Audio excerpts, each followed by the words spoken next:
आदरणीय दर्शकवृन्द नमस्कार। आफू उठे परिवार उठ्छ, परिवार उठे समाज, समाज उठे समग्र देश उठ्छ। उठौँ समृद्धिका लागि। म सुदर्शन आचार्य। दर्शकवृन्द, पक्कै पनि लामो समय हामी कोरोना कहरमा बितायौँ र पछिल्लो केही दिन यता भने कोरोनासँग सरकारले केही खुकुलो गरेको छ अथवा लकडाउनलाई केही सहज बनाएको छ। लकडाउन सहज भए सँगसँगै आर्थिक गतिविधिहरू पनि पुनः चलायमान हुन थालेका छन्। सार्वजनिक यातायात पनि बिस्तारै चल्न थालेका छन्।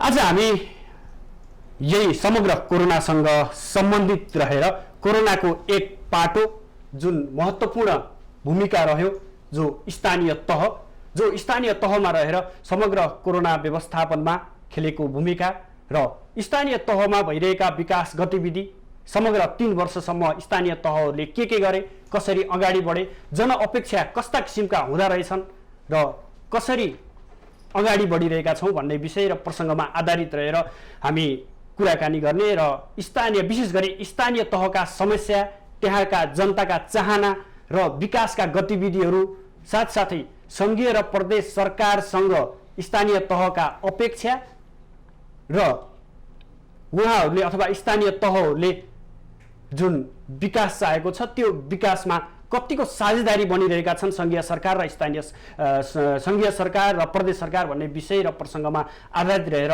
आज हामी विशेष कुराकानी गर्दैछौँ। आज हामीसँग प्रत्यक्ष स्टुडियोमा आउनुभएको छ कृष्णहरि थापा हुनुहुन्छ, प्रमुख हुनुहुन्छ। उहाँ कागेश्वरी मनोहरा नगरपालिकाका प्रमुख हुनुहुन्छ, जो सङ्घीय राजधानी भित्रैको एउटा नगरपालिकाका प्रमुख हुनुहुन्छ।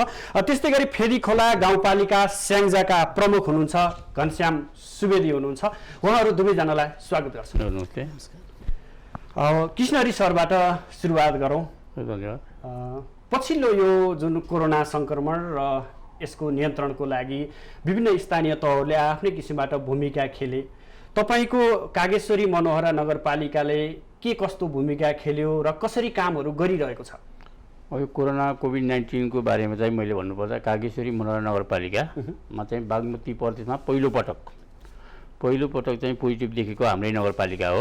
यो चाहिँ हामीले 2077 वैशाख 1 गते जुन हामीले चाहिँ तपाईँको आरडिटी टेस्ट गऱ्यौँ। आरडिटी टेस्ट गर्दाखेरि एउटै परिवारको 3 जना जुन युकेबाट चैत्र 5 गते आउनुभएको थियो। अब हुन त 14 दिन क्वारेन्टाइन बसेपछि कटेपछि चाहिँ चेक गर्न पर्दैन भनेको थियो। तै पनि हामीले वैशाख 1 गते गर्दा 3 जनामा चाहिँ पोजिटिभ देख्यो एउटै परिवारको। उहाँहरूलाई हामीले 102 मा कल गरेर टेकु पठायौँ। टेकु पठाइसकेपछि उहाँहरूको जस्तो आमा छोरामा चाहिँ पोजिटिभ देखियो, फेरि चाहिँ बुहारीमा देखेन होइन। त्यो चाहिँ हामी सुरुवातमा चाहिँ अब यो कोभिड-19 मा चाहिँ पहिलो नगरपालिका भन्छु म यो बागमती प्रदेशमा। त्योदेखि अहिले चाहिँ हामीले अब कोभिड-19 को बारेमा भनौँ न, पहिला सुरुमा त अवेरनेस गरेका थियौँ होइन, कार्यक्रमहरूको बारेमा। यो चाइनामा चाहिँ जुन 2019 डिसेम्बरदेखि नै जुन फैलिएको थियो होइन, त्यसमा चाहिँ अब स्कुलका विद्यार्थीहरू, महिला समूहहरू सबैलाई चाहिँ यो बारेमा चाहिँ पम्पलेटहरू छपाएर अवेरनेस गर्ने कार्यक्रम हामीले गरेका थियौँ। त्यो गरिसकेपछि अब चाहिँ जुन नेपाल सरकारले यो तपाईँको चैत्र 11 गतेदेखि जुन लकडाउन सुरु गर्यो, लकडाउनको 11 गते गरिसकेपछि हामीले चाहिँ एउटा भिडियो कन्फरेन्स मिटिङ गरेर एउटा कोष पनि खडा गऱ्यौँ होइन, 50 लाखको। र कागेश्वरी मनोहरा नगरपालिकाले त्यसलाई चाहिँ वडामा विभाजन गर्यो। 9 वटा वडा छ हाम्रो। र हाम्रो जनसङ्ख्याको आधारमा हामीले कागेश्वरी मनोहरा नगरपालिकाले वडा नम्बर 1 देखि वडा नम्बर 9 सम्म कोरोना कोष भनेर वडामा चाहिँ पैसा पठाउने गरी कोष खोल्यौँ। त्यो 50 लाखको कोष खोल्दाखेरि हामीले जनघनत्व हाम्रो 2075 चैत्र मसान्तसम्म हामीले चाहिँ निर्वाचित भएर आएर नयाँ सेन्सस गरेका छौँ। त्यो सेन्सस अनुसार जस्तो 68 सालको सेन्ससमा हाम्रो जनसङ्ख्या 62,000 हो। अहिले हाम्रो 1,02,000 जनसङ्ख्या छ। त्यो हिसाबले हामीले एउटा वडामा 1,44,000 देखि एउटा वडामा 13,95,000सम्म पैसा गयो। त्यो गइसकेपछि त्यो कोषमा चाहिँ हामीले आह्वान पनि गरेका थियौँ। त्यसमा चाहिँ विभिन्न सङ्घ संस्था र अब नगरवासीले पनि त्यसमा राख्न सक्ने भनेर जुन गऱ्यौँ, त्यसमा चाहिँ व्यापक पैसा राम्रो उठ्यो होइन, भनौँ न 50 लाख पनि सहयोग भयो। र हामीले चाहिँ यो भिडियो कन्फरेन्स मिटिङ गरिसकेपछि हामी 18 गतेदेखि चाहिँ कोभिडमा लागेछौँ अहिलेसम्म पनि। 18 गते हामीले कुपन बनायौँ।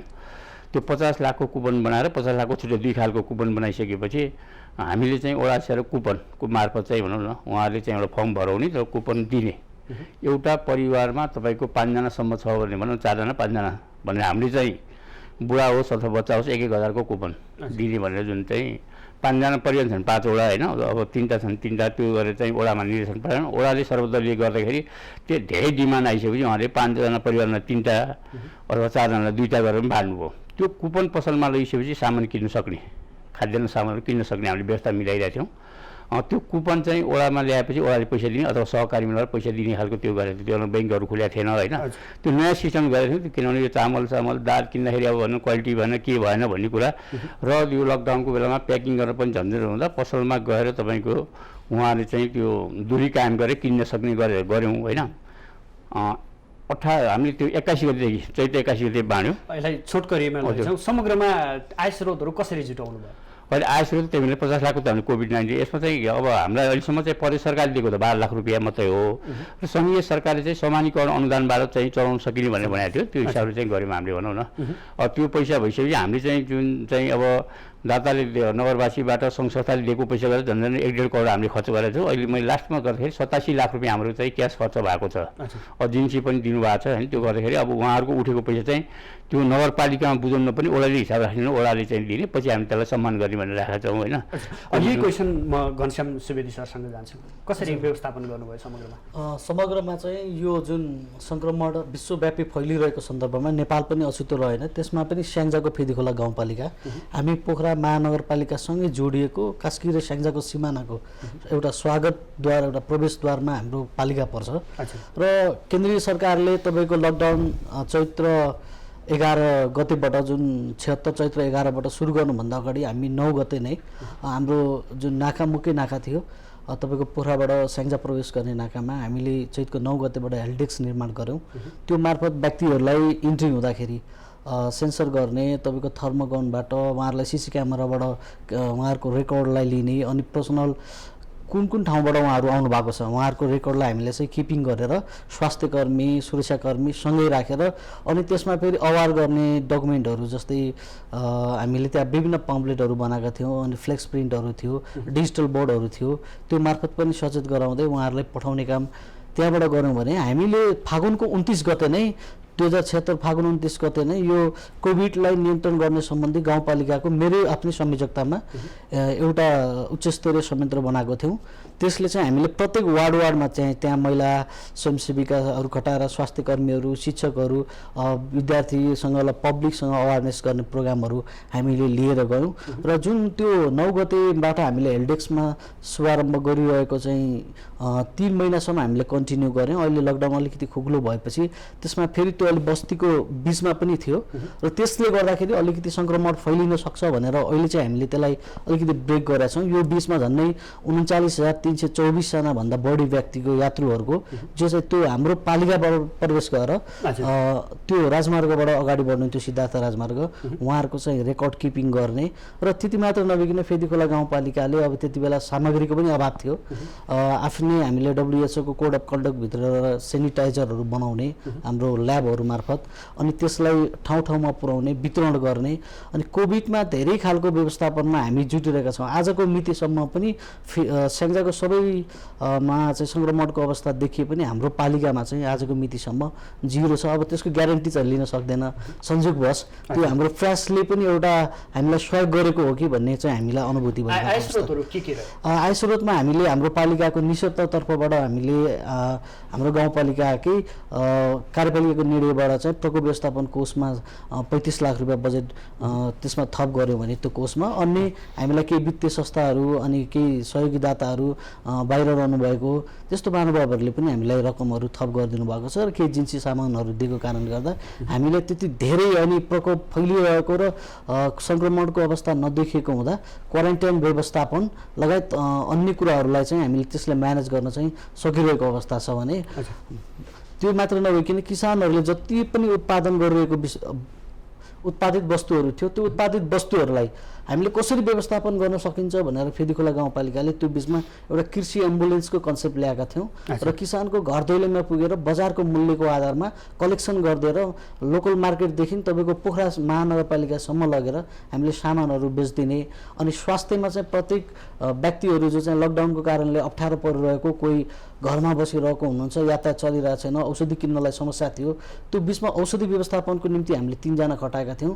त्यो अन्तर्गत नै 2100 जना व्यक्तिको घर दैलोमा पुगेर हामीले चाहिँ औषधिहरू केही निःशुल्क केही सशुल्क चाहिँ व्यवस्थापन गऱ्यौँ। अब थोरै अब यसबाट कोरोनाबाट अब बिस्तारै हामी उठ्नुपर्छ।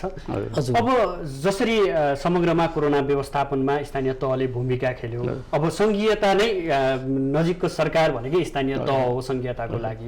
अब कसरी अगाडि बढ्ने, अब कोरोनालाई जित्दै अब कसरी अगाडि बढ्दै हुनुहुन्छ, के योजनाहरू ल्याइयो यो आर्थिक वर्षमा गाउँपालिकाहरूले? सबभन्दा पहिला हामी कृष्णहरी सरबाट। र अब यो तेस्रो नगरसभाले जुन चाहिँ पास गरेको कार्यक्रमहरू गर्ने भनौँ न, मुख्य विकास निर्माण गर्ने बेला भनेको फागुन चैत वैशाख होइन, त्यो मुख्य त्यो जेठसम्मको चाहिँ काम गर्ने बेला हो। त्यो काम गर्ने बेलामा चाहिँ अलिकति ह्याम्पर पऱ्यो भनौँ न। अहिले हामीले अब चौथो नगरसभा पनि गरिसक्यौँ। तेस्रो नगरसभाबाट बाँकी कामहरू अहिले हामीले चाहिँ धेरै कामहरू टेन्डरहरू निकालेका छौँ होइन, यो लकडाउनको पिरियडमा। त्यसमा अब चौथो नगरसभा अहिले हामीले पास गरिसकेको छ। हाम्रो चौथो नगरसभा अहिले गत वर्षको भन्दा 10 करोड पैसा पनि बढाएको छौँ हामीले। गत वर्ष हाम्रो 1 अरब चाहिँ 57 करोड चाहिँ पैसा बजेट छुट्याएको थियो भने अहिले 1 अरब 67 करोड गरेका छौँ। अब यो कोभिड-19 को कारणले गर्दाखेरि अब चाहिँ नगरवासीमा समस्या परेको भएर हामीले चाहिँ के भन्छ भने योतिर भनौँ न, यो वर्षको कर उहाँले 2077 पौष मसान्तसम्म तिर्दा पनि जरिवाना नलाग्ने भनेर एउटा गरेका छौँ। हामीले छुटको व्यवस्था चाहिँ गरेका छैनौँ। घर बाल करमा चाहिँ 50% छुट गरेका छौँ। अहिले हामीले त्यसलाई दायरा बढाउनुपर्छ भन्ने कुरामा होइन।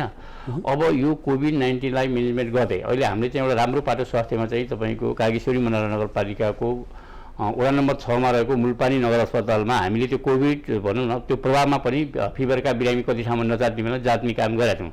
त्यसलाई जुन चाहिँ हाम्रो हस्पिटल चाहिँ वैशाख जेठमा ओपनिङ गर्ने थियो होइन, त्यसलाई अहिले अस्थायी रूपमा हामीले तत्काल त्यसलाई चलाएर 24 आवर अहिलेसम्म चलाएका छौँ। अहिले पनि हामी हप्ताको 2 दिन भनौँ शुक्रबार र सोमबार चाहिँ पिसिआर र आरडिटी चेक गर्छौँ। आज पनि हाम्रो त्यहाँ पिसिआर चेक गरिरहेको छ होइन। त्यस कारण हाम्रो चाहिँ सजिलो छ। अब यो चाहिँ किनभने हामी काठमाडौँ टेकु ल्याबमा ल्याउँछौँ होइन, टेकु ल्याबले गरिरहेको छ। अनि अहिले भिटिएमहरू हामीले किन्न पाउँछौँ। त्यस कारण कागेश्वरी मनोहर नगरपालिकाले अहिले मेयर कोरोना सङ्क्रमण रोकथाम कोष भनेर पनि गठन गरेका छौँ। त्यसमा म स्वयं आफूले पनि 1 लाख हालेको छु। हाम्रो नगर भनौँ जनप्रतिनिधिहरूको 1 महिनाको भत्ता हालेका छौँ र कर्मचारीहरूको चाहिँ 3 महिना 1 दिनको 1 महिना 1 दिनको तलब भने 3 दिनको तलब पनि काटेर कोष खडा गरेका छौँ। त्यसबाट भिटिएम किनेर तपाईँको चाहिँ आरडिटी किनेर अहिलेसम्म निःशुल्क भने हामीले झन् 2500 जनाको चाहिँ त्यो चेक गरिसक्यौँ। हुन त त्यसमा चाहिँ एकपल्ट सनसिटीमा देखिँदाखेरि चाहिँ तपाईँको 298 जना टेकुलबाट गरेको थियो। अस्ति एउटा गागलमा पनि 73 जनाको चाहिँ त्यो कन्ट्याक्ट टेस्टिङ गरियो होइन। त्यो हिसाबले अहिले हामीले त्यो चाहिँ बाहिरबाट आउनेलाई क्वारेन्टाइनको व्यवस्था पनि गरेका छौँ। हामीसित 65 बेड छ होइन, त्यसमा बस्न खाना हामीले फ्री पनि गरेका छौँ। त्यो हिसाबले चलाएको छौँ र विकास निर्माणको काम पनि अब हामी अघि लागेका छौँ। अहिले क्लोजिङ भइसकेको छ। अब हामी चौथो नगरसभा र त्यसलाई क्यारी फरवर्ड गरेका छौँ। झन्डै 60-62 करोड रुपियाँ हाम्रो क्यारी फरवर्ड हुन्छ भने झन्डै 1 अरबको योजना पनि फरवर्ड हुने। यो हामीले चाहिँ के गर्यो भने यसलाई पनि चाहिँ अब यो सबैलाई राम्रो पनि हुन्छ। यही दर रेटमा हामीले आगम गर्ने टेन्डर चाहिँ कर्मागतमा पनि टेन्डर सुरु गरेका छौँ। किनभने यो प्रोक्युरमेन्ट एक्टमा यो दर रेट आउने हुन त अहिले दर रेट आइसक्यो, आउन लागिसकेको छ होइन।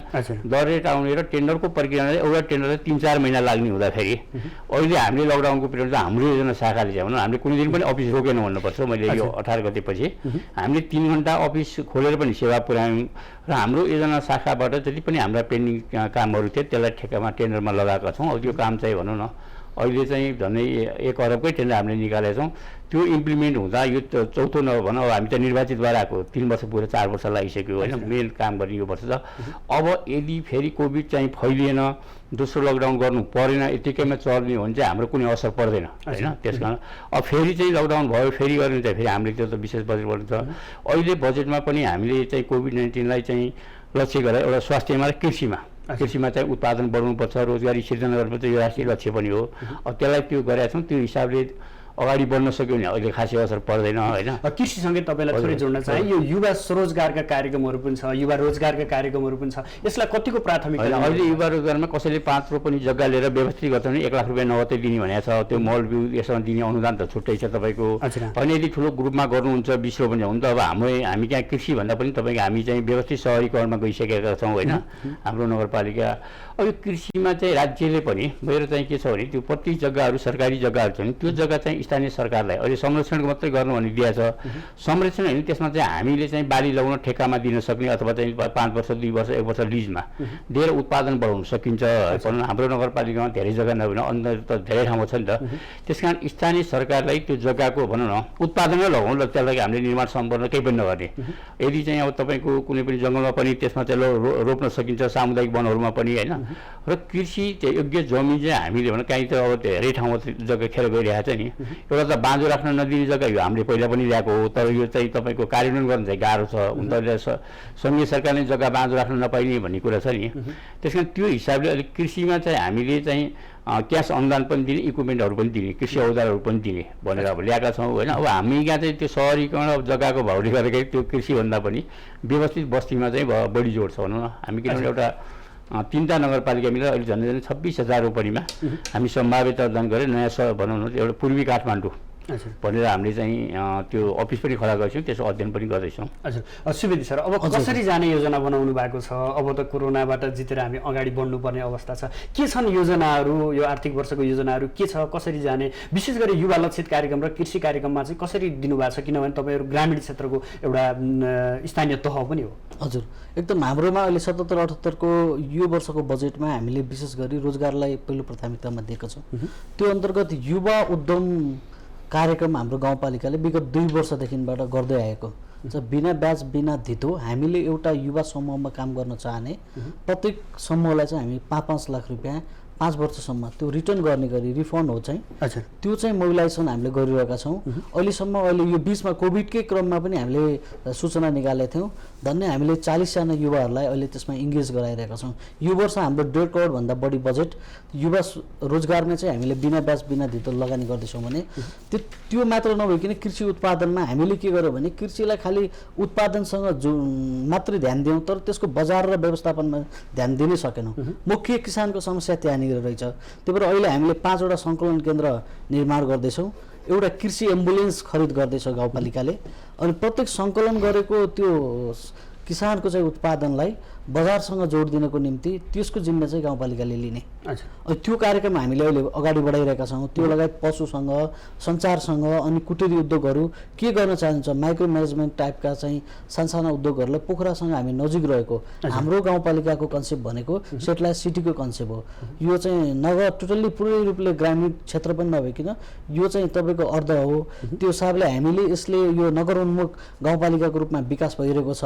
यसलाई चाहिँ हामीले यसको प्रोडक्टलाई आधी घन्टाभित्र पोखरामा 4 घन्टाभित्र हामीले बुटोलसम्म पुर्याउने गरी त्यो कन्सेप्टका साथ हामीले हाम्रा प्रोडक्सनहरूलाई हाइली त्यसलाई कलेक्सन गर्ने, पुर्याउने अनि किसानले चाहिँ राम्रो मूल्य नपाएको अवस्थामा न्यूनतम समर्थन मूल्य तोकिदिने त्यसको निम्ति एउटा प्याकेजहरू हामीले बनाइरहेका छौँ र रकम पनि विनियोजन गरेर जोड्ने गरी यो वर्ष हामीले उत्पादनमा विशेष फोकस गर्ने गरी लगाइरहेका छौँ। भने कोभिडको कारणले गर्दा बाहिरबाट आउने युवाहरू को हुनुहुन्छ भनेर उहाँहरूको तथ्याङ्क व्यवस्थापनलाई अहिले हामीले एउटा एमआइएस सिस्टम मार्फत 674 जना चाहिँ हाम्रो गाउँपालिकामा तेस्रो मुलुकबाट आउने व्यक्तिहरू हुनुहुन्छ भने 295 जना इन्डियाबाट आउने हुनुहुन्छ।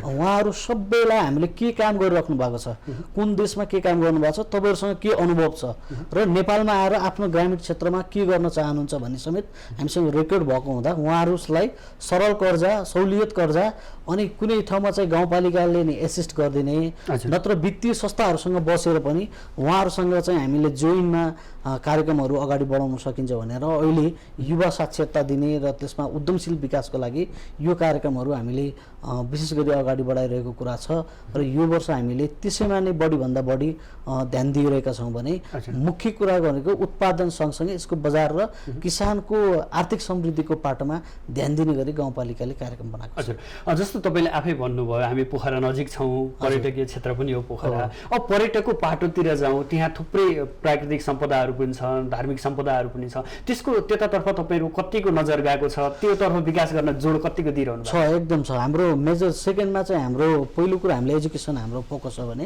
दोस्रो एग्रिकल्चर पछि पर्यटन हो। तेस्रोमा चाहिँ जुन हामीले पर्यटनलाई सम्भाव्यता अध्ययनमा र हाम्रो एउटा पर्यटनको गुरु योजना पनि निर्माण भइसकेको छ, जस अन्तर्गत तपाईँको साइट स्टेसन हो पोखराको लागि चाहिँ आधी घन्टामा चाहिँ त्यहाँ मान्छेहरू आउन सक्छन्। त्यहाँले ठुलो एउटा गेसोले निर्माण गर्न लागेको विगत 3-4 वर्ष अगाडिदेखि निर्माणाधीन रहिरहेको एउटा शान्ति गृह छ। त्यो चाहिँ गोर्खा स्मारक पार्क त्यो चाहिँ 2 अरबको प्रोजेक्ट हो। त्यो निर्माणाधीन छ र अहिले सङ्घीय सरकारबाट पनि त्यहाँ बजेट गइरहेको अवस्था छ भने हामीले त्यसमा फलोअप गरिरहेका छौँ। चाँडोभन्दा चाँडो पहिलो चरणको काम सम्पन्न गर्ने, त्यसको उद्घाटन गर्ने र त्यसलाई हामीले प्रत्येकसँग चाहिँ त्यहाँको स्थानीय उत्पादनसँग त्यहाँ ल्याएर जोड्न सक्यौँ भने त्यो एउटा हुनसक्छ। माथि चाहिँ हाम्रो धार्मिक ऐतिहासिक र पर्यटकीय ठाउँ छ नुवाकोट, त्यो स्याङ्जाको पुरानो सदरमुकाम पनि हो। त्यो ठाउँलाई पनि हामीले धार्मिक र पर्यटकीय र ऐतिहासिक महत्त्वसँग जोड्ने गरी एउटा गुरु योजना बनाइरहेका छौँ। त्यहाँ भौतिक संरचनाहरू तयार भइरहेको छ र चाहिँ एउटा गण्डकी प्रदेशबाट नजिक रहेको एउटा गजबको एउटा भिड छ, त्यो चाहिँ भालु पहाड। त्यो भालु पहाडको चाहिँ ओभरअल मास्टर प्लान बनाएर अहिले त्यसमा चाहिँ हामीले काम शुभारम्भ गर्दैछौँ।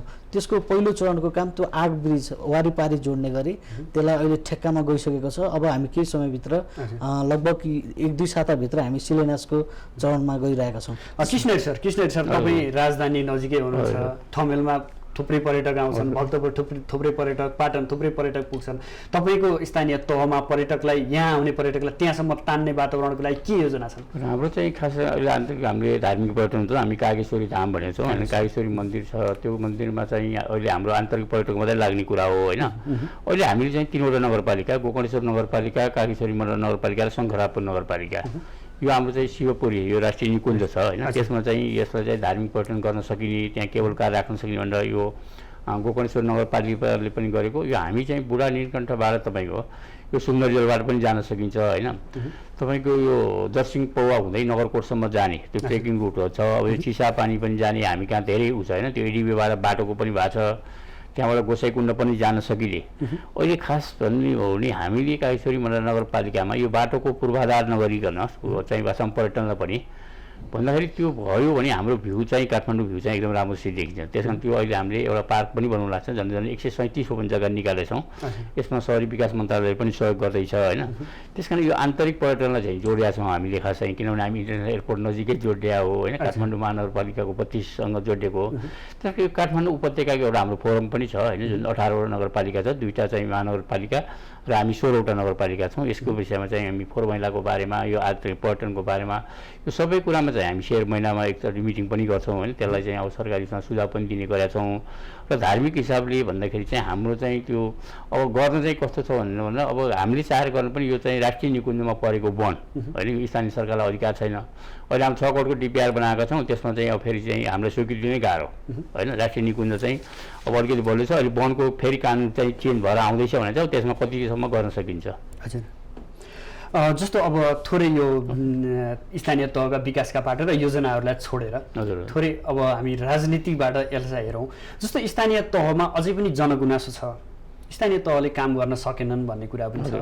अर्कोतर्फ यो जुन के अरे महालेखा परीक्षाको प्रतिवेदन अनुसार पनि स्थानीय तहहरू बढी भ्रष्टाचार लिप्त भए, जनप्रतिनिधिहरू बढी यस आरामतर्फ लागे भन्ने पनि एक किसिमको आरोप आउन थालेको छ। यसलाई कसरी खण्डन गर्ने? अनि मैले अब यो हुन त अहिले भर्खरै हाम्रो पनि होइन महालेखाबाट अडिट हुन्छ होइन। तपाईँको चाहिँ अहिले नेपाल सरकारको चाहिँ हामी कहाँ उपसचिव आउनुहुन्छ होइन। हाम्रो प्रमुख प्रशासक भने तपाईँको वर्षौँ जारी खाएको चाहिँ उहाँ हुनुहुन्छ, लेखा अधिकारी पनि उहाँहरूको आउँछ। वास्तवमा अहिले तपाईँ निर्वाचित जनप्रतिनिधिको चेकमा साइन चल्दैन। पहिलामा 54मा गाविस हुँदाखेरि आफै चाहिँ गाविस सचिव मेरो चेक चल्थ्यो भने अहिले चल्दैन होइन। त्यो मोनिटरिङ हुन्छ। अहिले मैले यो चाहिँ भनौँ न महालेखाले गर्ने पनि यो चाहिँ तपाईँको उहाँहरूलाई चाहिँ 2-3 महिना टाइम दिएको हुन्छ। 10औँवटा चाहिँ तपाईँको स्थानीय उहाँ कुदाकुद गर्ने त्यो फर्मेटिङमा गर्ने काम गरेको छ। हुन त मैले अस्ति त्यो प्रतिवेदन बुझाएको छिने कतिपय मेयरहरूले चाहिँ तपाईँ बजेट भाषण पर्दाखेरि पैसा लिए भन्ने कुरा पनि आएको छ होइन। त्यो चाहिँ सुनेको होइन। त्यस्ता कुरा आउनु भएको छ। धेरै चाहिँ कपी पेस्ट पनि हुने रहेछ। जस्तो कतिपय कुरा चाहिँ हामीले सोसियल अडिट गरेको कुरामा पनि हाम्रो रिपोर्टमा नहुने रहेछ। मैले तपाईँको 74-75मा गरेका भनौँ न त्यो किताबै प्रकाशन गर्छु, योजना प्रकाशन गर्छु होइन। महालेखा परीक्षाको यो प्रतिवेदनलाई के भन्ने त उसो भए होइन, उहाँहरूको पनि दौडधुप धेरै हुँदो रहेछ होइन। धेरै कपी पेस्ट चाहिँ हुँदो रहेछ क्या। मैले चाहिँ जुन चाहिँ त्यो नीतिगत उसमा कुरा नीतिगत भ्रष्टाचार भन्ने कुरो छ नि उहाँहरूको होइन। त्यो वास्तवमा बेरुजी उठेको, त्यो बेरुजी उठेको होइन तपाईँको। अब कुनै कुरा यो पटक मेरो उसमा मैले एउटा कुरा पनि गरेको थिएँ क्या त, महालेखाले बेरुजी उठाएको तपाईँ ग्राभेलको स्टोर गर्ने भनेर आएको थिएँ क्या पहिला। अनि मैले उहाँलाई पछि गरेँ ग्राभेल स्टोर गरेर कहाँ राख्ने, के 54 ल्याएर थुपाएर पछि ग्राभेल हाल्ने पनि भनेको थिएँ क्या। यो चाहिँ उहाँहरू धेरै दौडधुप गर्ने फर्मेटिङमा आउने कुरा हो होइन। त्यस कारण स्थानीय तहमा गुनासो आउनु स्वाभाविक हो। हामी प्रत्यक्ष ग्राउन्ड जनतासित भिन्ने सरकार भने त हामी हो नि त। डे टु डे तपाईँको भेट हुने होइन। अहिले त मैले तपाईँलाई भन्नुपर्दा मैले अहिले नयाँ एउटा कार्यक्रम ल्याएको छु। यो चाहिँ अब 77-78मा साउन 1 गतेदेखि मैले चाहिँ मेरो 9वटा वडा पर्छ। 1 गते 1 नम्बर, 2 गते 2 नम्बर, 3 गते 3 नम्बर भनेर होइन वडा चाहिँ गते अनुसार वडा मेरो विषय भने जस्तो म आज 5 नम्बर वडा पुग्ने त्यो फिल्डमै जाने त्यहाँ चाहिँ तपाईँको टोलमा मेयर भनेर कार्यक्रम गरेका छौँ होइन। अब बिहानदेखि म 3-4 घन्टा घुमेँ। त्यो मेरो चाहिँ फेरि सजिलो नगरपालिका छ होइन, फेरि उहाँहरूको त्यो गाह्रो हुन्छ होइन। अन्तल्लो चाहिँ यो ठाउँ गाह्रो छैन, किनभने मेरो नगरपालिका भने त तपाईँको 32 बाटोमा गयो भने 1 घन्टामा मेरो नगरपालिका गाडीमा सबै घुमिसकिन्छ होइन। त्यो खालको सजिलो भएको भएर मैले चाहिँ टोलमा मेयर भनेर गुनासो सुन्ने, त्यहाँ हाम्रो भएको योजनाको कामको अनुगमन गर्ने, योजना समावेश गर्ने काम गरेर नयाँ काम निकाल्छ। यो धेरैले ऊ पनि गर्नुभएको छ। अहिले विपदको बेलामा हामी कहाँ 13जना नगर प्रहरी हुन्छ। नगर प्रहरीलाई जस्तो अब चाहिँ तपाईँको उनीहरूले मोबिलाइजेसन गर्ने, बाटो कहीँ भत्किया छ अथवा कहीँ पहिरो लागेको छ भने त्यहाँ प्लास्टिकहरू उ गर्ने सबै रोकथाम पनि अहिले हामीले नयाँ सुरु गरेको छ होइन। त्यस कारण स्थानीय सरकार चाहिँ तपाईँको अब अस्ति एउटा हाम्रो राजेन्द्र पाण्डेले एउटा कार्यक्रम हेरेको थिएँ। सङ्घीय सरकार चाहिँ टिभीमा हेर्ने सरकार भन्नुहुन्थ्यो होइन। वास्तवमा स्थानीय सरकार चाहिँ जनतासित प्रत्यक्ष अझ हामीभन्दा पनि हामी त नगर प्रमुख उहाँ चाहिँ गाउँपालिका अध्यक्ष हुनुभयो, हामीभन्दा पनि ओडासित वडाका सदस्यसित पनि अझ ठोकिन्छ होइन। त्यस कारण धेरै चाहिँ ओडाहरू व्यस्त रहेको होइन। अहिले यो 3 तहको सरकार ठिक छ। मैले चाहिँ बारम्बार के भन्छ भने स्थानीय सरकारलाई तपाईँको जुन अहिले संवैधानिक व्यवस्था गरेको कानुनमा कन्जुस चाहिँ गर्नु भएन। त्यसमा चाहिँ स्थानीयलाई अझ बलियो बनाउनु पर्यो। प्रदेश सरकारले चाहिँ तपाईँको प्रदेश यो विषय म तपाईँलाई जोड्छु। कस्ता किसिमका गुनासा आउँदो रहेछन्? तपाईँले म वडामा जान्छु भनेर पछिल्लो समय कस्ता किसिमका मेरो गुनासोमा अब यहाँ यो गर्नु पर्यो प्रगति कुरामा त्यो धेरै फाइदा हुँदो रहेछ। म आफैले पनि फाइदा एउटा कुरो होइन, मैले त्यसमा उनै राखेको छु। एउटा भएको कामको योजनाको अनुगमन भयो। अर्को यहाँ यो गर्नु पर्यो मेरो साहब भन्दा त्यो त्यो भयो होइन। अब हुन्छ आउँदैछ, अब भदौमा हाम्रो रेट आउँछ, हाम्रो नयाँ चाहिँ बजेट छ भन्ने कुरा गर्छौँ। अनि धेरै कुरामा हामी कहाँ चाहिँ के गर्छु भने राम्रो पाटो के छ भने मैले गत वर्ष 7 करोड रुपियाँ चाहिँ 50-50मा होइन। त्यो चाहिँ तपाईँको न चाहिँ हाम्रो वडाबाट चाहिँ पास हुनुपर्ने परेन, नगरसभा पास पनि गर्नु पर्ने। अब उहाँहरूको काममा जस्तो 50 लाख लाग्छ, 25 लाख उहाँले पनि 25 लाख हामीले तुरुन्तै पनि होइन आफ्नो टोल बनाउनु त्यो पनि राखेन, त्यो पनि सक्सेस भएको छ होइन। त्यस कारण उहाँहरूको गुनासो भन्दा पनि भेटघाट भइसकेपछि सबै कुरा हुँदो रहेछ होइन। यो चाहिँ मेरो हुन त फेरि नगरपालिकाबाट हामी नघुम्ने त होइन, तर रुटिनै बनाएर गरिसकेपछि मान्छेहरू पनि 3 गते मेरो 3 नम्बर वडामा आउँछ होइन। यदि 9 गते बिचमा कुनै कारण चाहिँ जान सकेन केही कारणले भने त्यसको चाहिँ 10 गतेपछि फेरि सेड्युल बनाएर आउने कार्यक्रम गरेको छ। त्यसमा हामी वडा अध्यक्ष मेरो उपमेयर होइन त्यो सदस्यहरू लिएर हिँड्छौँ। अनि त्यहाँ चाहिँ अरू पछि लाग्ने जस्तो आज बिहान 30-40जना के जुलुस हो भन्ने कुरा पनि हुँदो रहेछ क्या। त्यो चाहिँ तपाईँलाई यही प्रसङ्गमा थोरै पछाडि पनि जोडेको थिएँ। जनप्रतिनिधिहरू सेवामुखी बढी भए, जो जति सेवा गर्छु जनतालाई भनेको थियो त्यो भएन। जो आफ्नो व्यक्तिगतको लागिहरू गाडीहरू खरिददेखि लिएर हरेक कुराहरू चाहिँ आफू कसरी सम्पन्न हुने भन्नेतर्फ लागे भन्ने पनि छ नि। त्यो अब तपाईँको 753वटा स्थानीय तह सरकार छ, स्थानीय तह छ होइन। अब तपाईँ 7वटा प्रदेशले गर्ने पनि त्यही स्थानीय तहमै हो, सङ्घीय के अरे सङ्घले गर्ने पनि त्यही नै हो होइन। मैले भन्नु खोजेँ अहिले स्थानीय तह मैले मेरो कायेश्वरी नगरपालिका मैले मात्रै गरेको छु, सबै केही न केही विकास भएको छ होइन। जनताको गुनासो म 54 सालको गाउँ विकास समिति चाहिँ म 59 सालमा तपाईँको मेरो चाहिँ बजेट बनाउँदाखेरि भनौँ न त्यो बेला मैले 32 लाखको बजेट बनाएको थिएँ भने अहिले हामी कहाँ तपाईँको होइन यो के तपाईँको अब राज्यबाटै आउँथ्यो। अहिले मैले 1 अरब चान्सको 6वटा भनेपछि त ठुलो बजेटमा काम गर्न पनि सकिन्छ।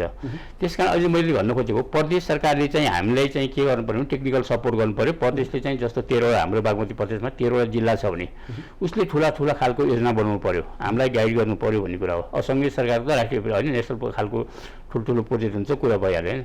त्यसमा स्थानीय सरकारलाई अलिकति बलियो बनाउनु पर्यो। जस्तो शिक्षा, स्वास्थ्य, कृषि, पशु अहिले छ नि त। अहिले तपाईँले मैले काठमाडौँ जिल्लाको भन्दाखेरि पहिला 57वटा गाविस थियो हामी गाविस हुँदाखेरि सबै जिल्लाले हेर्थ्यौँ। अहिले त हामी 6वटा गाविस चाहिँ स्थानीय सरकारले हेर्दाखेरि त्यहाँको तपाईँको बालाश्रम पनि हेर्न सक्छौँ, महिला वृद्ध पनि हेर्न सक्छौँ, कृषि पनि हेर्छौँ, सबै सेन्ट्रलाइज भयो नि त। अनि त्यसमा त्यो हिसाबले स्थानीय सरकारको कन्सेप्ट चाहिँ म त्यो पहिला हामी स्थानीय निकायमा काम गरिरहेछ एकदम राम्रो छ होइन। अब तपाईँको जनप्रतिनिधिको अलि धेरै भए, धेरै राजा भए भन्ने कुरा पनि आएको छ नि त। मैले 6वटा गाउँ विकास समितिमा तपाईँको पहिलाको हिसाबले 318 जना चाहिँ जनप्रतिनिधि हुन्थे तपाईँको 54 को हिसाबले। अहिले 50 जनाले त 6वटा गाविस चलाएको छ नि त। त्यसमा अझ यो स्थानीय तहलाई म भन्छु होइन अहिले पनि मत गर्नुपर्छ, 500 चान्चुमा झार्नुपर्छ। अब पहिला 14वटा प्रदेश हुँदा अहिले के हुन्थ्यो तपाईँको, अहिले 7वटा प्रदेश हुँदा होइन 11वटा प्रदेश 14वटा प्रदेश भन्ने आएको थिएन। राज्यले पैसा घटाउनु भने यसलाई पनि अझ गर्नुपर्छ। जस्तो हाम्रो गोकर्णेश्वर नगरपालिका मैले भन्छु सङ्ग्रामपुर र कागेश्वर एउटै बनाइदिए पनि हुन्छ होइन, एउटा ठुलो खालको होइन। यो 500 चान्चुनमा स्थानीय तहलाई झार्नुपर्छ होइन। अब प्रदेशलाई तपाईँको कसरी व्यवस्था गर्ने हो होइन, सङ्घीय सरकार त्यसरी गर्ने हो भने अझ पनि विकास चाहिँ अझ गर्न सकिन्छ भन्ने कुरा हो। अच्छा सुवेदी सर, जस्तो महालेखाको प्रतिवेदनको कुराहरू पनि आयो, स्थानीय तहहरू बढी भ्रष्टाचारमुखी भए भनेर त्यो प्रतिवेदन पनि छ। अब यसलाई कसरी हेर्नुहुन्छ? स्थानीय तहका विशेष गरी जनताका साना साना दुखेसाहरू अथवा गुनासाहरू के हुँदो रहेछन्? होइन, यो एकदम प्रश्न के छ भने अहिले कहीँनिर चाहिँ त्यो 1-2वटा इररहरू आएको हुनसक्छ। समग्रमा त के छ भने 2-4वटा रुखका ठुटाहरू कहीँ चाहिँ सुकेका देखियो भने सबै 753वटा लगेर ब्लेम गर्ने काम गर्नु हुँदैन। अहिले त्यो प्रतिवेदनमा पनि सबै खालको हामीले हेरिरहेको छौँ संवैधानिक निकाय मार्फत आएका कतिपय कुराहरूलाई एक्सेप्ट गर्नुपर्छ। अघि भन्यो नि, अघि 2वटा कुराहरू, त्यो लेखा नियन्त्रण सम्बन्धीको कुराहरू, त्यसमा चाहिँ अथोराइज पर्सनका कुराहरूदेखि लिएर त्यसलाई सकेसम्म नीतिगत हिसाबले हामीले टाइट गर्ने हो। यदि कुनै हदसम्म इररहरू आएको छ भने हामीहरूसँग जोडिएका विषयलाई चाहिँ हामीले क्लियरिफाई गर्नुपर्छ। र मेरो हकमा चाहिँ, हाम्रो पालिकाको हकमा चाहिँ हामीले एकदम नर्मलाइज गर्ने गरी र के साबिकका चाहिँ तपाईँको गाविसको तपाईँको बेउजुहरू पनि अहिले प्लस भएर आइरहेको छ। आजभन्दा 3-4 वर्ष अगाडि जुन हाम्रो नेतृत्वमा नहुँदाखेरि साबिकका संस्थागत तपाईँको बेउजुहरू पनि आएर अहिले जोडिने कुराहरू पनि देखिरहेको अवस्था छ। त्यसले एउटा कुरा थोरै भोल्युममा देखेको हुन्छ, त्यो सैद्धान्तिक हिसाबले त्यसलाई चाहिँ हामीले कुरा गर्न सक्छौँ। अब अर्को नीतिगत हिसाबले नै गरेका कुराहरू त औँलाको हुन्छ नि त, त्यो तहसम्म जनप्रतिनिधिले त हामीले त त्यसलाई क्लियरिफाई गर्न सक्छौँ। आजकोसम्म हाम्रो पालिकामा त्यति ठुलो समस्या छैन। र के भन्न चाहन्छु भने यो कोभिडलाई मात्रै एउटा इभ्यालुएसन गरौँ न। जनप्रतिनिधि म भन्ने भने आफैमा तपाईँको सुरुवातको समयमा 3-4 घन्टाभन्दा हामी सुत्दैन थियौँ। तपाईँको यहाँबाट सुनौली नाकासम्म, तपाईँको रामदीको नाकासम्म मान्छेहरू लिन जाने, ल्याउने, राख्ने, व्यवस्थापन गर्ने यति धेरै सबै तहका प्रतिनिधि साथीहरू अहिले खटिराख्नु भएको छ। धेरै कामहरू गरिराख्नु भएको छ स्थानीय तहमा। सानो कुरा तपाईँको अहिले पानीको यो बाढीको कुराहरू देखिन्छ। तपाईँले यति भन्दै हुनुहुन्छ, त्यो भन्दा भन्दै पनि जनप्रतिनिधिले आफै डोजर किनेर पहाड फोर्ने होइन, त्यो उत्खनन त्यो एकदम त्यो भइरहेको ठाउँहरूमा चाहिँ इररहरू भएको ठाउँमा करेक्सन गर्न लाग्नुपर्छ। हामीले हाम्रो फेदी खोला गाउँपालिकाको हकमा एउटा पनि कुनै निर्माण व्यवसायसँग जोडिएको हामी प्रतिनिधि पनि छैनौँ। र किन हामीले ल्याएका छौँ, एउटा जेसिबी खरिद गरेका छौँ, त्यो गाउँपालिका मार्फत नै सञ्चालन गरिरहेका छौँ। जति त्यो गाउँपालिकाले त्यो डोजरको निम्ति पैसा खर्च गर्यो अथवा जेसिबी खरिद गर्यो, त्यो बराबरको मूल्य त्यहीँको स्थानीय जनताको विभिन्न निर्माणमा, सार्वजनिक निर्माणमा प्रयोग गरे बापत त्यो बराबरको मूल्य चाहिँ अहिले कभर भइसकेको अवस्था छ। त्यसरी एउटा आर्थिक व्यवस्थापनसँग पनि जोड्ने काम चाहिँ हामीले गरिरहेको अवस्था छ। भने के हो भने हामी तपाईँको यति धेरै एउटा पोलिटिकल करियरसँग जोडिएको छ र देशमा सङ्घीयता कार्यान्वयनको अवस्थामा छ। र एउटा सानो इररको कारणले गर्दाखेरि भोलि यस्तो सिङ्गो संस्थालाई नै हानि पुर्याउँछ भन्ने कुरामा हामी सचेत छौँ। हामी जस्तो युवाहरू चाहिँ सचेत छौँ है। हामीले आफ्नो खोल्टीको पैसा समेत हालेर सरकारी काम गरिरहेको अवस्था छ। तपाईँ मानुस काठमाडौँ आएर कुनै मन्त्रालयमा काम गरेर जाँदा एउटा टिओ नलिकन काम गर्ने गाउँपालिका प्रमुखहरू हामी पनि छौँ। त्यो खालको कुराहरू त बाहिर आउँदैन नि। एउटा कुनै तपाईँको कुनै स्थानमा दार्चुला अथवा कुनै मानव 2 नम्बर प्रदेशको कुनै स्थानीय तहमा कमजोरी भयो भने ती कुराहरू ल्याएर समग्र सबै खाललाई एउटै डालोभित्र हालेर हेर्ने जुन हाम्रो प्रविधि छ, कतिपय ठाउँमा सञ्चारकर्मी साथीहरूको पनि त्यो बुझाइ हुनसक्छ। त्यसलाई एकदम वस्तुगत हिसाबले, तथ्यगत हिसाबले त्यसको अङ्कमा हेरेर चाहिँ व्याख्या विश्लेषण गरिदिँदाखेरि अलिकति काम गर्ने मान्छेलाई न्याय हुन्थ्यो कि भन्ने मेरो चाहना हो। गुनासो कस्ता हुँदो रहेछन्? 3 वर्ष बिताइसक्नु भएको छ, कस्ता गुनासो पाउनु? गुनासो त एकदम गुनासो सबै कुरा आउँछ, झन्झट मान्नु हुँदैन। हामी खटिन्छौँ, रात दिन खटिन्छौँ। कोही सामान्य बिरामी भएकोदेखि लिएर तपाईँको अब सुत्केरी हुन नसकेको अवस्थामा के गर्न सकिन्छ। अब कोही तपाईँको त्यहाँ सामान्य कुराहरू एउटा औषधि नपाएको अवस्था पनि हामीले हेर्नुपर्ने हुन्छ। सिधै फोन आउँछ सजिलो। अझै मलाई मेरो हकमा त वडाध्यक्षज्यूलाई भन्दा बढी जस्तो फोन गाउँपालिका अध्यक्षलाई आइरहेको हुन्छ, किनकि सजिलो भएको हिसाबले पनि, चाँडै खट्न पर्ने भएको हिसाबले पनि हामी पुगिन्छ। कहिले सामान्य कुराहरू, अब भौतिक रूपले कमजोरी भएको कुराहरूमा यहाँ मेरो यस्तो सामान्य समस्या छ, कतिपय उहाँहरूको व्यक्तिगत समस्याहरू पनि भेटेर कुराहरू राखिराख्नु भएको छ। अब घरमा बिहानदेखि बेलुकासम्म तपाईँको भेट्नेकै लाइन हुन्छ। त्यस्ता धेरै समस्याहरू हामीले उहाँहरूको सामाजिक, सांस्कृतिक सबै कुराहरूसँग जोडिनुपर्ने हुन्छ जनप्रतिनिधि। उसो भए तपाईँ चुनाव ताका बोलेका कति कुराहरू पुरा गर्नु? दावाका साथ भन्छु, मैले आफ्नो घोषणा पत्रमा चाहिँ 70% काम पुरा गरिसकेको छु र बाँकी कार्यकालमा एकदम यो पुरा गर्ने गरी लागिरहेको छ। यदि कोभिडले यो खालको डिस्टर्ब नगरे भए धेरै जस्तो कामहरू पाइपलाइनमा थिए। यी लगभग समापनको बाटोमा आउँथ्यो र एउटा मास्टर प्लान बनाएर हामी अहिले अगाडि बढिरहेका छौँ। आवधिक योजना बनाएर पुरै एउटा प्लानिङका साथ फर्दर समृद्ध फेदी खोलाको कन्सेप्ट के हुनसक्छ भनेर बृहत योजनाका साथ अगाडि बढाएका छौँ। यो कुरामा चाहिँ हामी ढुक्क छौँ। र कृष्णहरी सर तपाईँले कति पुरा गर्नुभयो त? तपाईँले बाचा चुनावमा गरेका मैले त सोचेँ धेरै कुरा छ हेर्नुहोस् है। अब मैले कालीचरी मलाई नगरपालिकामा भन्नुपर्दा अहिले विकास निर्माणको कार्यमा जुन करको कुरा आउँथ्यो नि त पहिला सुरुमा करको धेरै विरोध आएको थियो। तपाईँले स्थानीय तहमा धेरै ठाउँमा होइन, अहिले स्थानीय तहहरूले जुन कर उठाएर जुन लगानी गरेर काम गर्यो नि त्यसमा अहिले स्याबासी पाएका छन्। अब यो मिडियाले अथवा भनौँ अथवा बेला बेलामा तपाईँको सागमा कर लाग्यो, कुखुरामा कर लाग्यो, यो वास्तवमा कुनै पनि होइन। हामी कर अधिकृत पनि होइन, हामी निर्वाचित जनप्रतिनिधि हो, हामीलाई थाहा छ। हामीलाई पार्टीले वाज गरे हुन्छ, जनताले वाज गरिसकेका हुन्छ। हामी त फेरि जनता कहाँ त 5 वर्षपछि जानुपर्छ नि, अथवा म गएन भने पार्टी त जान्छ नि त। त्यस कारण त्यो हिसाबले काम गर्दाखेरि अहिले पार्टीको घोषणापत्र भन्दाखेरि जुन चाहिँ हाम्रो सडक बनाउने खानेपानीको कुरा हो, यसमा हामीले फर्को मारेका छौँ, यसमा स्याबासी पनि पाएका छौँ। अहिले उहाँले भनेको छ हामी अहिले एउटा के सोध्नु पऱ्यो भने हामीले पनि के भन्छौँ भने म त काठमाडौँमा चाहिँ भनौँ न मानवसँग जोडिएको नगरपालिका यो 5 वर्ष भने हामीले काम गरे। पहिलो वर्ष हाम्रो तपाईँको प्रदेश उसको चुनाव भयो, त्यो वर्ष त्यसै गयो। बिचमा 1 वर्ष काम गऱ्यो, अहिले कोभिडले गरेको छ होइन। मेन मुख्य कामहरू छ है, मैले तपाईँलाई अघि पनि भने हाम्रो फागुन चैत वैशाख जेठ भनेको मुख्य काम हुने बेला परेको छ होइन। यो बावजुद पनि हामीले काम गरेका छौँ, काम भएका छौँ। तपाईँको भनौँ न अहिले यो वसुन्धरा नेवाङ जुन मन्त्री हुनुहुन्थ्यो उहाँले पनि धेरै सडकका कामहरू गर्नुभयो। त्यसमा हामीलाई सहयोग पनि गर्नु 4600 मिटर बाटो हामीले त्यो बेला पनि पिच भयो होइन। त्यस कारण यो हिसाबले चाहिँ काम गरिराखेका छ होइन। अब घोषणा पत्रमा गर्ने त सबैले काम त्यही हो होइन। अब ठुला खालका काम गर्न नसकेको काम हाम्रो भएको छैन। अहिले हामीले अझ हाम्रो नगरपालिकामा हामीले जुन सेन्सस गरिसकेपछि अहिले आइयुडिपी हुन्छ तपाईँको एकै सहरी विकास आयोजना, सहरी विकास मन्त्रालयले गरेको छ। 14वटा नगरपालिकामा गरेको त्यो हामीहरूको अहिले 1 अरब 6 करोडको प्रोजेक्ट छ। त्यसमा बस बार तपाईँको तरकारी बजार कोल्ड चेन सहितको होइन बाटोहरू यो सबै कुरा छ। त्यस कारण अब भू उपयोग नीति भनेको छ, त्यो कतिपय चाहिँ राज्यले गर्नुपर्छ, कतिपय पोलिसी चाहिँ माथिबाट बनाइदिनुपर्छ हेर्नुहोस् होइन। माथिबाट पोलिसी बनाइसके काम गर्ने चाहिँ हामीले इम्प्लिमेन्ट गर्ने चाहिँ त्यो सही फेरि हामीले नै कानुन बनाएर हामीले नै पोलिसी बनाएर गर्न सकिँदैन। हजुर, अब जस्तो यो सङ्घीय सरकार र प्रदेश सरकारप्रति स्थानीय सरकारको एउटा गुनासो के रहन्छ अथवा तपाईँहरूले के अपेक्षा गर्नुहुन्छ सङ्घीय सरकार र प्रदेश सरकारसँग त्यो प्राप्त गर्न सक्नुहुन्न? होइन, अब मैले चाहिँ सङ्घीय सरकार प्रदेश सरकार भन्ने कुरामा चाहिँ सुन्नु एउटा त अहिले मैले चाहिँ हाम्रो चाहिँ जडीबुटी जोरपाटी पूर्वी काठमाडौँबाट डेभलप गर्नुपर्छ भनेको छ। त्यहाँ 1 लाख रुपियाँको नयाँ सहर पनि बन्दैछ होइन। त्यसमा चाहिँ राज्यले व्यवस्थित बस्ती गर्नु पऱ्यो। कि त काठमाडौँलाई चाहिँ तपाईँ माइग्रेट हुन नदिने, अब यहाँ चाहिँ घर बनाउनु नदिने भन्नु पऱ्यो होइन भने यसलाई व्यवस्थित बस्ती गराउनु पऱ्यो। अब तपाईँको अहिले टुक्रा जग्गा खण्डीकरण छ होइन, त्यो खालको चाहिँ।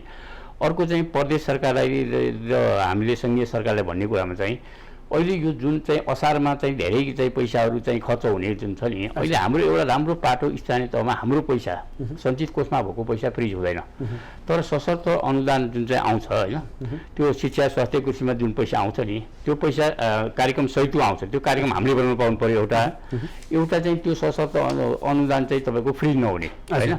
अर्को एउटा विशेष अनुदान जस्तो हाम्रो समपूरक अनुदान जस्तै गरी त्यो फ्री नहुने हो नि त प्रत्येक स्थानीय तहले तपाईँको मौसम अनुसार काम गर्न सकिन्छ नि त होइन। त्यो बजेट पनि अब म अहिले भन्छु एउटा प्रदेशको एउटा कार्यक्रममा मेरो वडामा काम गरेको तपाईँको एउटा पाहाडको वाल लाउनलाई पाल हालेर पनि वाल लगाएको देखियो। बाध्यता नि त्यो भयो सम्झिलाई, तपाईँ त्रिपाल हालेर वाल लगाएको मैले आफैले पनि पोस्ट गरेँ। त्यस कारण यस्तो चाहिँ सङ्घीय सरकारले सोच्नु पऱ्यो, दिएको पैसा चाहिँ फिर्ता नलिने होइन। र अब पुरै त्यो सशक्त अनुदान यो गर्नु शिक्षामा स्वास्थ्य भने चाहिँ त्यो चाहिँ अब स्थानीय सरकारलाई यो होलसेलमा चाहिँ 77 जिल्लामा एउटै खालको हुँदैन। मेरो कागजरी उहाँ छ नि उहाँहरूको होइन, त्यो जुन चाहिँ गाउँपालिकामा आफ्नो छ क्या, त्यो खालको समस्यामा अहिले मैले पनि शिक्षामा पनि अहिले स्थानीय तहलाई दिने भएको छ नि त होइन। स्कुल सञ्चालन गर्ने कुरामा अहिले सबै कुरा भएको छ नि त। अब बच्चाहरू पनि धेरै चाहिँ लामो समयसम्म राखेर बिग्छ नि, त्यसलाई विकल्प दिएर चाहिँ राज्यले चलाउनु पऱ्यो होइन। त्यो खालको अहिले स्थानीय तहलाई दिनु छ। ठिक छ, मेरो कागजरी मलाई नगरपालिका उहाँको भन्नु उहाँको अहिलेसम्म कोभिड केही पनि देखाएको छैन नि त, मौका पहिलो देख्यो नि त। अहिले हामी 6 जना देखाएको छ, हामी टेस्ट गरिरहेका छौँ होइन, मान्छे निको भएर फर्किरहेको छ। मेरो 1 नम्बर वडामा देख्यो भने चाहिँ मैले 1 नम्बर वडा सिल गर्छु नि त, 9 नम्बर वडा सिल गर्नु पर्ने। राज्यले होलसेलमा गर्नु भएन भने मेरो चाहिँ गुनासो त्यति हो। तपाईँको गुनासो के रहन्छ सङ्घीय सरकार र प्रदेश सरकारप्रति? मेरो चाहिँ दुईटै कुरा छ। एउटा सङ्घीयतामा चाहिँ वित्तीय व्यवस्थापन, वित्तीय सङ्घीयताको अझैसम्म त्यो कन्सेप्ट अन्तर्गत हामी चल्न सकिरहेका छैनौँ। अर्को जति पनि हाम्रो स्रोत साधनको विनियोजन हो नि, त्यो स्थानीय तहबाट उठेका करहरूको र जुन प्रदेशमा जाने कुरा छ, जुन सङ्घमा जाने कुरा छ, यी कुराहरूको सही ढङ्गको व्यवस्थापन हुन सकिरहेको छैन। जम्मा 15% स्थानीय तहमा टोटल बजेटको चाहिँ त्यति 50% तपाईँको 15% मात्रै तल आइरहेको छ। जस्तै समग्रमा एउटा जनसङ्ख्या र भूगोललाई मात्र आधार बनाएर त्यसलाई जुन एउटा सूत्रबाट बजेट विनियोजन गर्ने जुन मोडल छ हाम्रो त्यसलाई अलिकति करेक्सन गर्नुपर्छ। त्यो ठाउँको मुख्य ओभरअल प्लान के हो त? सङ्घीय सरकारले पनि अहिले के भने सशक्तमा पठाएको कार्यक्रमलाई पनि एउटै रूपले बुझिरहेको छ भने निशर्तबाट पठाएका बजेटहरूलाई पनि एउटै रूपले नबुझिकन एभरेज स्थानीय तहले आफ्नो कार्यक्रमहरू के बनाउन सक्छ र निश्चित केन्द्रीय सरकारले लागू गर्ने कार्यक्रमहरूको डिजाइन सहितको एउटा तल टिआर पठाइदियो भने त्यसको फ्रेमभित्र हामीले राखेर काम गर्न सक्छौँ। र कतिपय अड्किएका नीतिगत कुराहरू जस्तै अहिले तपाईँको शिक्षाको कुरा गर्ने भने अहिले सबभन्दा मैले वास्तवमा भन्ने भने शिक्षा मन्त्रालय सङ्घीय सरकारको निकम्मै छ। अहिलेसम्म तपाईँको शिक्षा ऐन ल्याउनै सकिरहेको छैन। हामी स्थानीय तहमा त हामी निर्वाचित भएर आएको, हामीले नेपालको संविधानले दिएको र हाम्रो एकल अधिकारभित्र आधार टेकेर हामीले त पहिला शिक्षा ऐन बनाइसकेछौँ। अहिले त दोस्रो संशोधन गरेर कार्यान्वयनमा लागिरहेको छौँ। कतिपय कामहरू जस्तै अहिले कोभिडको बेलामा हेरौँ, अहिले जस्तै जुन तपाईँको स्कुल सञ्चालनको सन्दर्भमा कुरा गर्नु पर्दाखेरि जहाँ चाहिँ सङ्क्रमणै छैन, मेरो ठाउँ अलिकति टाढा, जो चाहिँ त्यहीँ एउटा ग्रामीण क्षेत्रका जनताहरू हुनुहुन्छ, टिचर पनि त्यहीँ हुनुहुन्छ, त्यहाँ आउने सम्भावना बाहिर कहीँ पनि छैन, आजसम्म जिरो अवस्था छ, त्यहाँ किन बन्द गरिराख्नु पर्यो? एउटा पोलिसीलाई त एउटा लिन सक्छ। त्यो स्थानीय सरकारले त्यसलाई गाइड गरेर हामी आफै सञ्चालन गर्न सक्छौँ र त्यसलाई इङ्गेज गर्न सक्छौँ। त्यो हिसाबले कतिपय ठाउँमा के छ भने तपाईँको अन्डर इस्टिमेट गर्ने जुन प्रविधि छ, सङ्घले पनि छ, प्रदेशले पनि छ, तर त्यो क्षमता राख्ने स्थानीय तहमा जनप्रतिनिधिहरू पनि छन् है। त्यो पोलिसी लेभललाई गाइड गर्ने, सिकाउने त्यो राख्छन्, त्यो ठाउँमा पुग्यो भने गर्न सक्छन्। त्यो दावा हामी पनि गर्न सक्छौँ। र अहिले हामीले शिक्षाको विषयमा फेदी खोला गाउँपालिकाले भन्दा अहिले हामीले विशेष गरी प्राविधिक शिक्षालाई बढी जोड दिइरहेका छौँ। अहिले हाम्रो गाउँपालिकाका सबै माध्यमिक विद्यालयमा अनिवार्य कम्प्युटर विषय पढाइ सुरुवात गरेका छौँ। त्यसलाई माध्यमिक दरबन्दी, तृतीय दरबन्दी नै क्रिएट गरेर सबै माध्यमिक तहको विद्यालयहरूमा एक एकवटा एमएससीआईटी, बिएससीआईटी कम्प्लिट गरेका टिचरहरू पठाएका छौँ। अनि त्योबाट पास आउट भएर आएको जुन विद्यार्थीहरू हुन्छ, एससीबाट पास आउट भएर आएको सिटिबिटीको डिप्लोमा इन कम्प्युटर इन्जिनियरिङमा 11-12मा हामीले चाहिँ 48जनालाई सेमेस्टर वाइजबाट चाहिँ डिप्लोमा इन कम्प्युटर इन्जिनियरिङ पढाइ सुरुवात गर्दैछौँ भने अब हामी अन्त्यमा पनि आइपुगेका छौँ। समग्रमा यो केन्द्रको राजनीतिले स्थानीय तहका जनप्रतिनिधिहरूलाई कतिको प्रभाव पार्दो रहेछ? अन्त्यमा छोटकरीमा खास त प्रभाव परिहाल्छ होइन। अब सङ्घीय सरकारले त जुन चाहिँ अब सङ्घीय सरकारमै लडाइँ हुने, अब क्या त्यो चाहिँ राम्रोसित फङ्सन नहुने, अब कुर्सी मात्रै जोड्न लाग्ने हो भने त त्यो फरक पर्छ। मान्छेले सोचेर काम आफ्नो मन्त्रालयको प्लानिङ गर्न पाउनुपर्छ नि त होइन। त्यो हिसाबले अब राजनीतिक क्षेत्र जाने स्थिरता भएन भने त त्यो अवश्य तल्लो तहमा नि पर्छ, तर प्रदेशमा पनि पर्छ होइन। अब अहिलेसम्म त त्यो ठिकै छ होइन। अब हामी चाहिँ 2 तिहाईको सरकार भनिरहेका छौँ होइन। अब त्यसलाई चाहिँ व्यवस्थित तरिकाले मैले अघि नै भने मान्छेले तपाईँको रुखको चाहिँ फेद हेर्दैन, त्यसमा फल लागेको छ कि छैन हेर्छ। त्यसमा हामीले जति काम गरे पनि सङ्घीय सरकारले चाहिँ पोलिसी बनाइदिने, राम्रा कामहरू, नीतिहरू ल्याउनुपर्छ भन्ने कुरा हाम्रो हो खास त्यही हो। अनि सर के गर्दो रहेछ केन्द्र सरकारमा हलचल मचिँदा, केन्द्र सरकारमा राजनीतिक माहौल ताप्दाखेरि स्थानीय तहलाई कस्तो प्रभाव पर्दो रहेछ? कस्ता कुराहरू सुन्नु पर्दो रहेछ? होइन, यस्तो यो अस्थिरताको कुराले गर्दा हरेक सेक्टरलाई असर गर्छ स्वाभाविक हिसाबले। एउटा पोलिसीबाट गाइडलाइन्स भएर अगाडि बढिरहेको क्रियाकलापहरू हुन्छ भने त्यसलाई असर स्वाभाविक हिसाबले आउँछ। त्यसको सामाजिक प्रभाव पर्छ, राजनीतिक प्रभाव पर्छ, आर्थिक प्रभाव हरेक सेक्टरमा आउँछ। त्यो हिसाबले चाहिँ हामीले अहिले जुन खालका 1-2वटा पोलिटिकल्ली किचोलोहरू आइरहेको छन्, त्यो किचोलोको कारणले गर्दा स्थानीय सरकारमा पनि खलबल आउँछ। त्यसको असर स्वाभाविक हो। टाउकोबाट पानी हालेपछि तल पाइतलासम्म आउँछ नि, त्यसको स्वाभाविक हिसाबले प्रभाव पर्छ। तर त्यो नदिनको लागि हामीले पनि एउटा खबरदारी चाहिँ गर्नुपर्छ र गरिरहेका छौँ।